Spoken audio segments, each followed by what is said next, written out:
നിരവധി പേരാണ് സ്വപ്നങ്ങൾ വ്യാഖ്യാനിച്ച് അവരുടെ ഭാവി അറിയുന്നതിനായി മന്ദാരയെ തേടി വന്നുകൊണ്ടിരുന്നത്.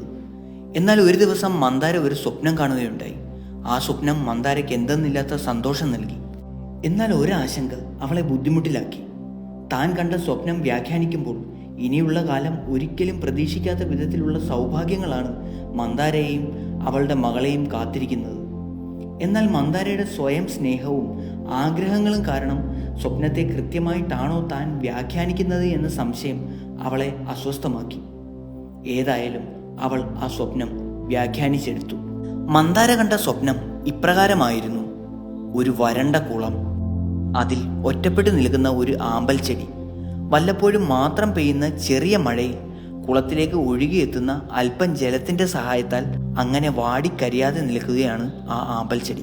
എന്നാൽ ഒരു ദിവസം ആരോ ഒരാൾ ആ ആമ്പൽ ചെടിയെ വേരോടെ പിഴുതെടുത്ത് അകലെയുള്ള ഒരു താമര പൊയ്കയിൽ കൊണ്ടുപോയി ഇടുന്നു. ആ പൊയ്കയിൽ നിറയെ താമരപ്പൂവുകൾ വിടർന്നു നിൽക്കുന്നു. പതുക്കെ ആ ആമ്പൽ ചെടി ആ പൊയ്കയിൽ വളർന്ന് പൂവിട്ടു തുടങ്ങുന്നു. നാളുകൾക്ക് ശേഷം ആ താമരപ്പൊയ്കയിൽ ധാരാളം ആമ്പൽ ചെടികളും നിറയാൻ തുടങ്ങുന്നു.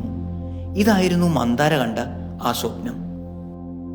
എന്നാൽ സ്വപ്നം വ്യാഖ്യാനിച്ച് മന്ദാര തൻ്റെ ഭാവിയെപ്പറ്റി കണക്കുകൂട്ടിയ നിഗമനങ്ങളാണ് അവൾക്കൊട്ടും വിശ്വസനീയമായി തോന്നാഞ്ഞതും അവളെ ആശയക്കുഴപ്പത്തിലാക്കിയതും.